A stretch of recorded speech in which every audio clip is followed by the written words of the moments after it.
Martineau, le préféré du règne animal. Bonjour, les petits lapins.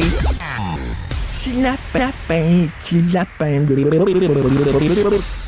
Il y a beaucoup de médecins qui s'en vont à la retraite et qui vont abandonner leurs patients et ils s'inquiètent justement de ce qui va leur arriver. Nous allons parler avec le docteur Benoît Eppel, médecin de famille au CIUS de l'Estrie. CIUS, bonjour Benoît. Bonjour, M. Martineau. Bonjour. Ce qui me touche dans ce texte-là, c'est que on voit que, tu sais, parce que souvent, on a l'impression que les médecins font leur job, puis tout ça, puis tout le narratif des dernières années, ils veulent être plus payés, ils sont là pour l'argent, ils vont jouer au golf, ils prennent pas assez de patients, tout ça. Non, on voit que ces médecins-là, ils ont eu une relation affective avec leurs patients, qu'ils ont à cœur, puis que ça les inquiète de les laisser tomber. Oui, c'est vrai. En fait, c'est ce que vous décrivez, c'est vrai en cabinet, là. C'est moins vrai quand on est à l'hôpital ou à l'urgence. Là, on n'a pas de relation si prolongée. Moi, je fais de l'hôpital, mais je fais du bureau. Puis c'est vrai que nos patients, on finit par super bien les connaître. Et puis, on les accompagne pendant des années. Moi, ça fait pas 45 ans, vous comprendrez. Mais on développe une relation avec des patients. Ça devient notre clientèle, on devient une référence pour eux. Puis, on les voit vivre dans plein de moments de leur vie, là, tu sais, plein d'étapes, une séparation, une naissance, des décès. Donc oui, ça devient une relation importante. Puis quand ça fait 45 ans, il y a des médecins qui vont nous dire, ben moi, j'ai accouché cette madame-là, puis j'ai accouché sa fille. Je suis tout le monde. Vous êtes plus jeune que moi, vous n'avez pas connu le Dr Welby, mais à la télévision, le Dr Welby, il y avait une émission, c'était le bon docteur, puis il connaissait tous ses patients, puis il les aimait, puis on avait l'impression que le Dr Welby, oui, c'était à une autre époque, c'était dans les années 60, qui sont pas comme ça aujourd'hui. Puis là, on le voit, non, ces médecins-là disent, on les connaît, puis on s'inquiète de qui va prendre la relève, puis il manque de relève, etc. Donc, dans chaque médecin, il y a un petit docteur Welby qui se cache quand même, là.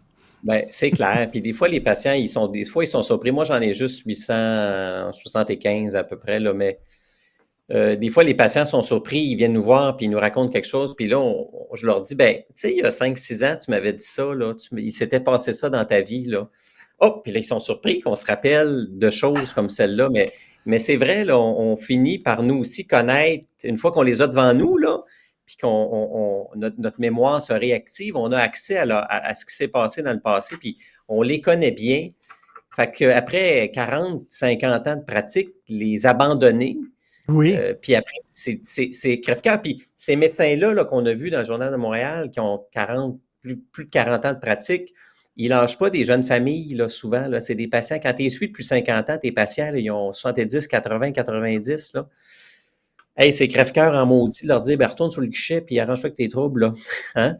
C'est ça, moi, les médecins de famille, c'est quasiment, tu sais, les curés, on leur a dit bonjour, bye-bye, sortez de notre vie, on ne veut plus rien savoir de vous, mais ils ont été remplacés par le médecin de famille. Et c'est pour ça que je trouve ça tragique que 2,5 millions de Québécois n'aient pas de médecin de famille. Ton médecin de famille, c'est quelqu'un qui te connaît plus que n'importe qui. Il connaît ta santé. Ouais. Je veux dire, il a vu tous tes orifices de ton corps. Là. C'est quelqu'un, il y a une relation de confiance avec cette personne-là. Tu dis des choses à ton médecin de famille que tu dirais peut-être même pas à ta femme ou ton chum. Tu sais. Tout à fait. Et cette relation-là est importante. De voir que 2,5 millions de Québécois qui n'ont pas cette relation-là, c'est tragique. Oui, ça va au-delà des soins. On peut offrir des soins, mais cette connaissance-là où l'on court, elle est propre à la médecine de famille. Puis moi, je vous dirais que j'ai beaucoup de patients, ils vont voir leur spécialiste, ils sont suivis par, pour moi, un rhumatologue, un cardiologue. Ils obtiennent une prescription, puis ils reviennent me voir. Là, le spécialiste, il veut me faire ça ou il m'a prescrit ça. Qu'est-ce que tu en penses? Y a-tu de l'allure? Ben oui. Il y a de l'allure. Mais donc, ça vous montre le lien de confiance en disant, tu sais, le gars à l'hôpital, il a de l'air bien connaisseur, il veut m'opérer, il veut m'enlever ici, il veut me mettre telle pilule. Je t'en pense, ça a-tu du bon sens? Oui. Donc, les gens si j'avais un médecin de famille, là, il me regarderait et dirait « Oh, Martineau, il me semble que t'as pris de la bédaine, là. Qu'est-ce qui se passe, là? Exact. C'est quoi, là, tes habitudes ces temps-ci, là? Tu fais pas assez d'exercice, tu manges trop de pain, bois trop de vin, puis tout ça. » Mais c'est ça, un médecin de famille.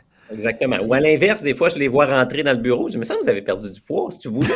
Ah, finalement, c'était pas voulu, puis on trouve des cancers, on trouve des affaires. Fait que, juste sur leur... Ou bien, vous marchiez pas de même la dernière fois. Il me Ben semble que oui. vous marchez moins lentement. Ou depuis que je vous vois, il me semble que ça boite plus. Ou la dernière fois, vous étiez plus solide. Êtes-vous tombé? Êtes-vous rendu à avoir une marchette?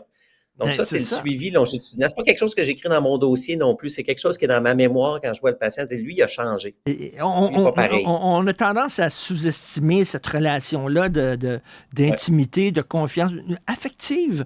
Et Benoît Eppel, effectivement. il y a des personnes âgées qui, tu sais, ils sont abandonnés de leur famille. Ils ne voient pas grand Oui. monde, ils ne voient pas personne. Puis, tu sais, quand ils voient leur médecin, ben, c'est une relation qu'ils ont. Et tu peux comprendre ces médecins-là qui s'inquiètent. Il y a autre Pour chose. plusieurs patients, Oui, pour plusieurs patients, je suis probablement leur seul lien social. ben oui. Euh, Probablement que je suis la seule personne significative. Et même en termes de prise de décision, moi, j'ai des patients qui n'ont personne, qui n'ont pas de famille, qui ont eux-mêmes de la difficulté à prendre des décisions, qui ne sont pas sa curatelle, et c'est moi qui finis par être la personne Mais significative dans leur vie. Mais c'est intéressant ce que vous dites, docteur Eppel, parce que le manque de médecins de famille, à la limite, ça pourrait même avoir un impact sur la psychologie de la personne, sur sa santé mentale. Ah, c'est définitif. Moi, je veux dire, particulièrement chez la clientèle âgée, mais chez les plus jeunes aussi qui sont dans des situations très vulnérables. Parfois, vous savez, les intervenants du réseau, ils sont souvent très ponctuels. Hein? La TS a le droit à 10 rendez-vous, puis l'autre a le droit, tu sais, hein, ils ont des cadres très précis. Souvent, la seule personne qui peut encore se permettre un suivi au long cours, c'est le médecin de famille. Et pour Hum, plusieurs de mes patients, moi, je suis le seul réseau social. hum. Ils m'appellent, je les appelle pour donner des résultats. On se met à jour sur leur état de santé, mais au-delà de leur état de santé, sur leur état psychologique, état biopsychosocial, il y a beaucoup d'isolement chez les gens, hein, chez certains jeunes, mais beaucoup chez les personnes âgées. Moi, je fais des visites à domicile, quelques visites à domicile, et il y a des gens effectivement très isolés qui ont très, très peu de visites, et le médecin devient à peu près la seule personne significative qui se préoccupe d'eux. Ben Moi, ça oui, m'est arrivé d'aller à des funérailles de mes patients. Ça m'est arrivé d'acheter une ah, paire de souliers parce que ah il y a ouais. des gens très isolés.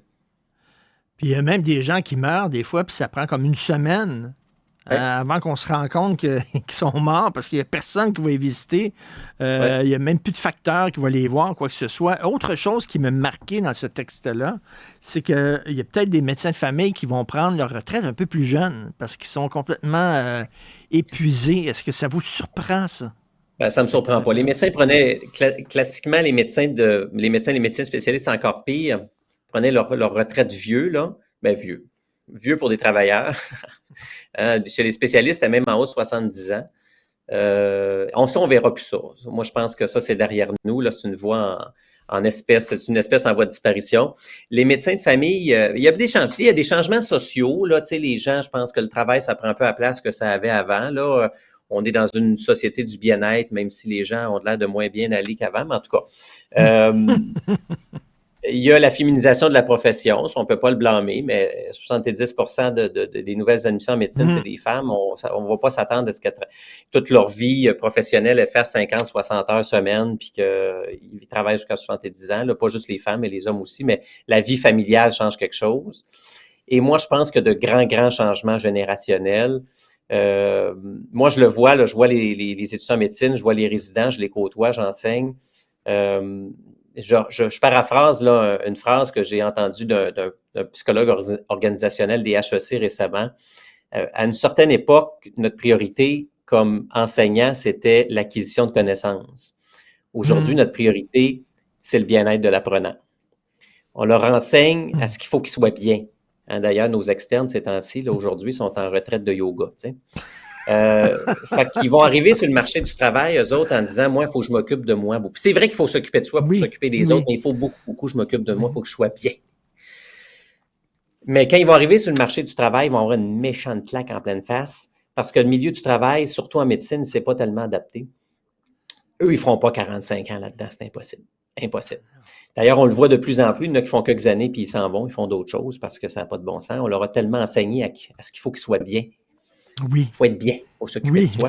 oui. Et c'est une génération à qui on parle de responsabilité sociale, mais on ne le fait pas vivre dans leur tête. Parce que être médecin, ça vient aussi avec des responsabilités, là.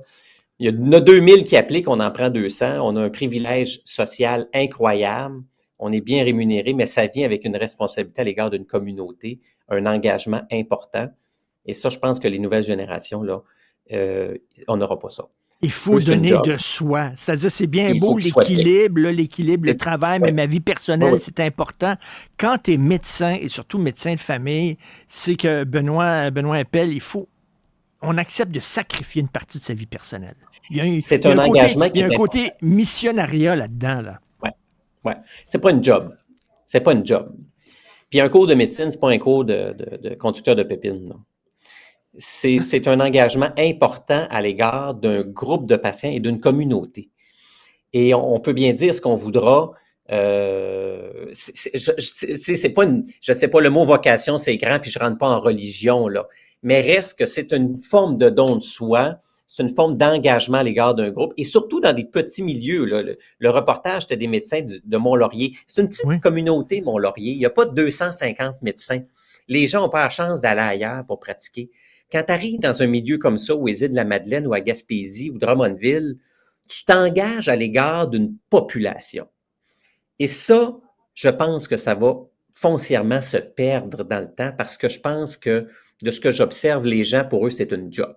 Moi, ma job, c'est d'être docteur, commence à 8h30, finit à 5h. Mais c'est pas vrai que c'est comme ça. C'est pas vrai que c'est comme ça. On s'en rajoute, on en fait plus. On rappelle un samedi un patient parce que je t'inquiète, puis c'est ça la médecine. Wow. Puis particulièrement la médecine de famille, c'est un engagement. Et ça, ce changement générationnel va changer les choses. Donc, des médecins qui vont toujours en prendre plus parce que justement, ils sentent cette responsabilité-là, on risque de voir ça disparaître. Eh bien, ça aura un impact nécessairement sur les soins qui sont offerts parce que au lieu d'en former 300, ils ne vont pas en former 900 demain matin, là. Wow, Donc, c'est super important ce que vous venez de dire, Dr Benoît Appel. Merci beaucoup. C'est ma dernière semaine pour la saison.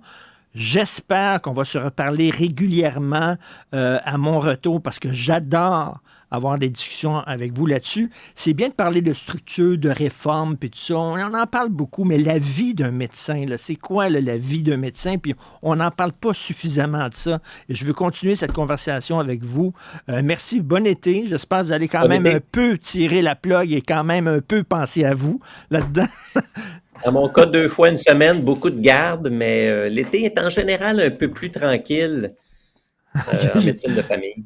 Je vous le souhaite, Dr Benoît Appel, médecin de famille au CIUS de l'Estrie. Merci beaucoup. Bonjour. Au plaisir.